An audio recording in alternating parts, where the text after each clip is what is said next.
Universal set. तो universal set करने से पहले मैं कुछ सेट लिख रहा हूं, जैसे आर, मैंने बताया था आर किसका होता है, कौन सा होता है, सेट ऑफ रियल नंबर्स। एक ले रहा हूं मैं जेड, सेट ऑफ इंटीजर्स। उसके बाद एक को ले रहा हूं Q, set of rational numbers. एक ले रहा हूं एन, सेट ऑफ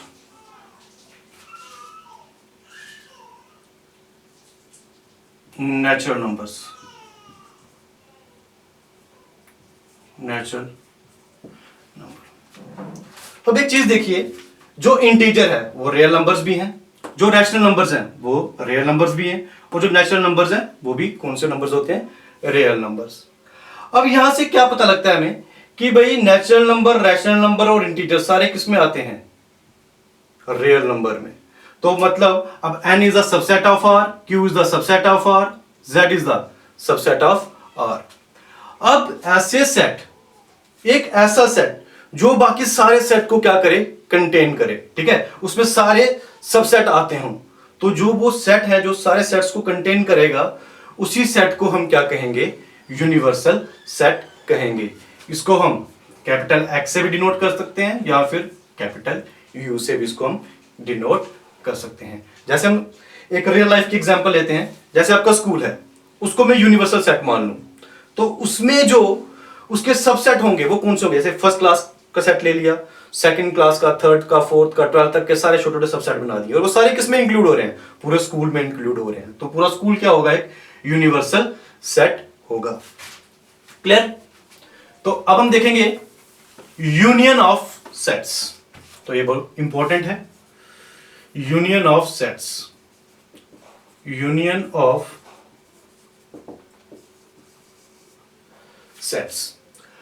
अब यूनियन ऑफ सेट क्या होता है, एक सेट ए ले रहा हूं 1 2 3, एक सेट बी ले रहा हूं 1 2 3 4 5। यूनियन का जैसे आपने डेली लाइफ में मीनिंग क्या है यूनियन का, कंबाइन, तो बस यहां पर भी वही है। अब यूनियन को हम डिनोट कैसे करते हैं, इस तरह से, ये होता है आपका यूनियन। अब इसका मतलब क्या है भाई, ए यूनियन बी का मतलब आपने क्या करना है, ए और बी के सारे एलिमेंट एक सेट में लिख लेने हैं, और कोई भी एलिमेंट रिपीट नहीं होना चाहिए। तो ये क्या बन जाएगा, जो नया सेट 1 2 3 4 5। क्लियर? और मैथमेटिकली देखा जाए तो उसको हम कैसे लिखते हैं, ए यूनियन बी को x such that x belongs to A or x belongs to B। Clear? Union of set क्या है, दोनों सेट को कंबाइन करेंगे। अभी हम उसको वेन डायग्राम के थ्रू भी देखेंगे, नेक्स्ट टॉपिक में देखेंगे उसको कि वेन डायग्राम के थ्रू यूनियन ऑफ सेट को कैसे लिखते हैं, वहां से और भी क्लियर हो जाएगा आपको। ठीक है? तो यूनियन ऑफ सेट क्या है कि दो सेट को कंबाइन कर रहे हैं, जो नया सेट बन रहा है सारे एलिमेंट लिख लेने हैं ए और बी के, और जो नया सेट बनेगा वो कौन सा सेट होगा, यूनियन ऑफ सेट, उसको बोलेंगे यूनियन ऑफ सेट। इसी तरह देखेंगे इंटरसेक्शन ऑफ सेट। सेम ले रहा हूं मैं, A is equals to 1 2 3, B is equals to 1 2 3 4 5। Intersection का मतलब क्या है, कॉमन। इनमें जो कॉमन एलिमेंट होंगे वो लिखने हैं आपने, ठीक है। तो वो कौन से आएंगे, 1 2 3 1 2 3, ये दोनों में कॉमन आ रहे हैं, 1 2 3,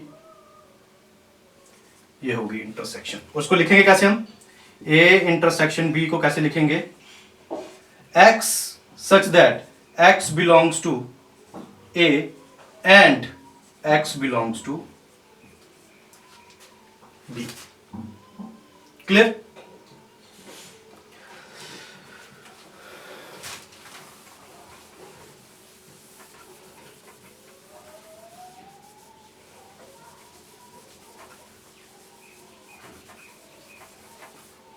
अब मैं एक सेट लिख रहा हूं, A is equals to 1 2 3, B is equals to 4 5 6। अब मैं इसकी अगर इंटरसेक्शन निकालूं तो आप बोलोगे सर इसमें तो कोई भी एलिमेंट कॉमन नहीं आ रहा। जिसमें कोई भी एलिमेंट कॉमन नहीं आएगा तो उसकी इंटरसेक्शन क्या आएगी? 5, नल, एम्प्टी सेट आएगा। तो ऐसे सेट जिसकी इंटरसेक्शन क्या है? 5 सेट, उन सेट को हम कहते हैं डिसजॉइंट सेट्स। डिसजॉइंट सेट कौन से होते हैं? ऐसे दो सेट, दो से ज्यादा भी हो सकते हैं, ऐसे सेट जिनकी इंटरसेक्शन क्या है? नल, एम्प्टी, 5, उन सेट को हम क्या बोलेंगे? डिसजॉइंट सेट्स बोलेंगे। क्लियर? उसके बाद difference of sets. Difference of sets, difference का मतलब माइनस। एक सेट ले लिया मैंने 1 2 3, बी सेट ले लिया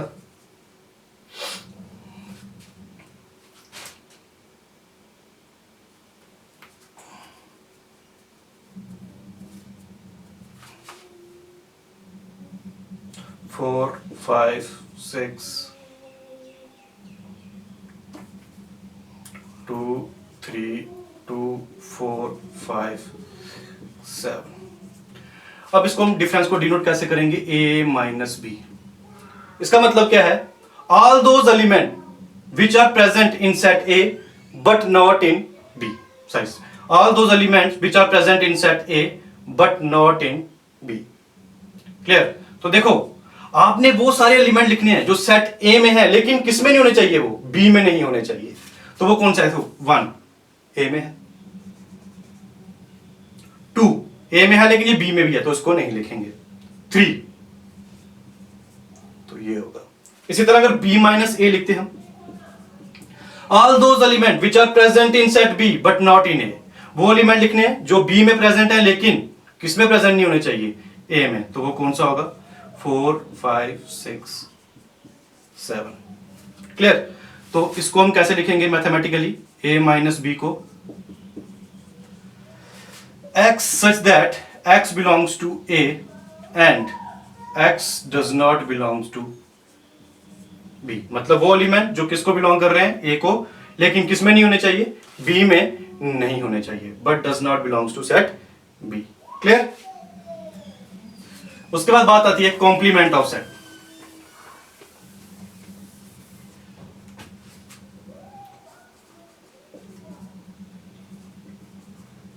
complement of set. Complement set की मैं डेफिनेशन लिख रहा हूं, उसको डिनोट कैसे करते हैं? इस तरह से। ये हो गया आपका ए कॉम्प्लीमेंट। ये क्या होता है? u माइनस ए। कहने का मतलब क्या है? मान लो यूनिवर्सल सेट है आपके पास 1 2 3 4 5 6 7 8 9 10, ये एक यूनिवर्सल सेट है और एक सेट है ए। क्लियर? तो ए कॉम्प्लीट, सॉरी पहले ये सेट ले लेते हैं 1 2 3 4। अब मैं क्या बोल रहा हूं? A complement. इसका मतलब क्या है? वो सारे एलिमेंट जो किसमें प्रेजेंट होंगे? यूनिवर्सल सेट में, लेकिन किसमें नहीं होने चाहिए? ए में नहीं होने चाहिए। तो देखो 1 2 3 4 इनको तो लिख नहीं सकते क्योंकि ये यू में तो प्रेजेंट है लेकिन ए में भी है, तो बाकी कौन से बचे? 5 6 7 8 9 10। अगर मैं ये निकालता यू कॉम्प्लीमेंट तो वो कौन सा था? 5।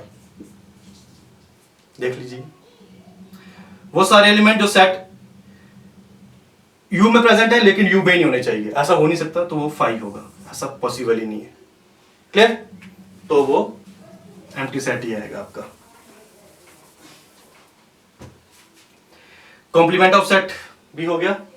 अब हम बात करेंगे वेन डायग्राम की।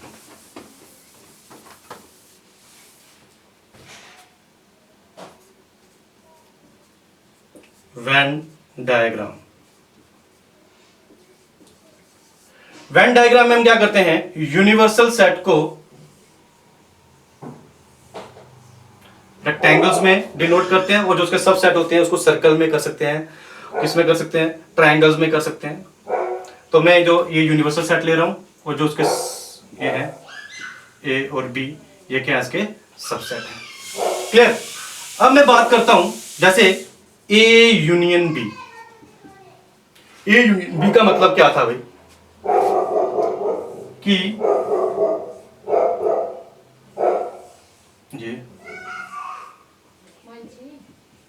कि जो ए और बी के सारे एलिमेंट, ए और बी के सारे एलिमेंट, तो इसमें कौन सा आएगा, इसमें ये, इसको वेन डायग्राम से इस तरह से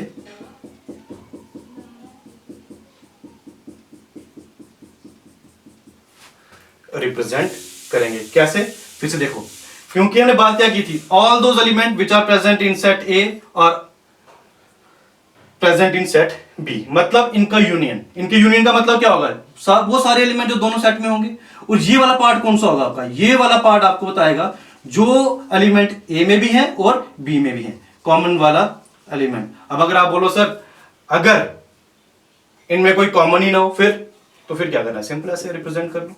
ये इसको मैंने लिख दिया, क्योंकि ये मैंने कॉमन वाला क्यों लिखा, क्योंकि इन दोनों में कोई कॉमन आ ही नहीं रहा है, यूनियन क्या होगी, इन दोनों को शेड कर देंगे। सेम केस कौन सा होगा आपका, ए इंटरसेक्शन बी। इंटरसेक्शन में क्या होता है, कॉमन पार्ट,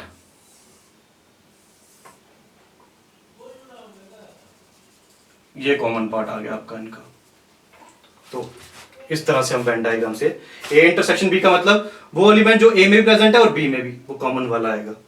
अब आप बोलोगे सर इन दोनों में कोई प्रेजेंट ही ना हो, तो उसको आप कैसे लिख दो, इस तरह से लिख दो। ये क्या बताएगा आपको, ए इंटरसेक्शन बी का मतलब अगर ये आ रहा है, अगर डायग्राम बन रही है तो ये डिसजॉइंट सेट्स बन रहे हैं। क्लियर। अब हम बात करते हैं अगर ए माइनस बी है, ए माइनस बी, तो इसको कैसे रिप्रेजेंट करेंगे हम, देखिए ध्यान से।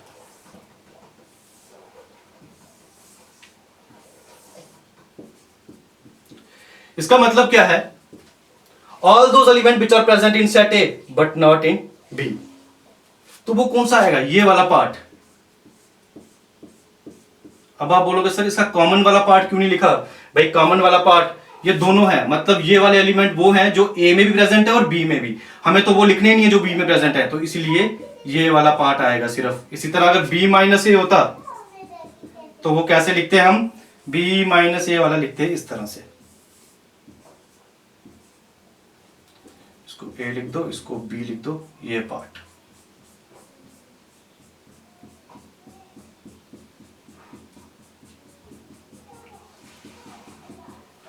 क्लियर। तो ये था वेन डायग्राम से हम कैसे पता कर सकते हैं, और वेन डायग्राम ये बड़ा ही इंपॉर्टेंट टॉपिक है, इससे हम आगे रीजनिंग के क्वेश्चंस भी सॉल्व करते हैं। तो वेन डायग्राम को बड़े ध्यान से आपने करना है। यहाँ पे तो इतना इसका कंसेप्ट नहीं है, लेकिन आगे इसका बहुत ज्यादा कंसेप्ट है। जब भी आप कोई भी कॉम्पिटिटिव एग्जाम दे रहे हो, उसमें रीजनिंग के 5 क्वेश्चन जो आते हैं आपके सिलोगिज्म के, वो वेन डायग्राम्स के थ्रू ही हम सॉल्व करते हैं। क्लियर। तो यहाँ तक इतना ही, अब बाकी नेक्स्ट टॉपिक में हम करेंगे।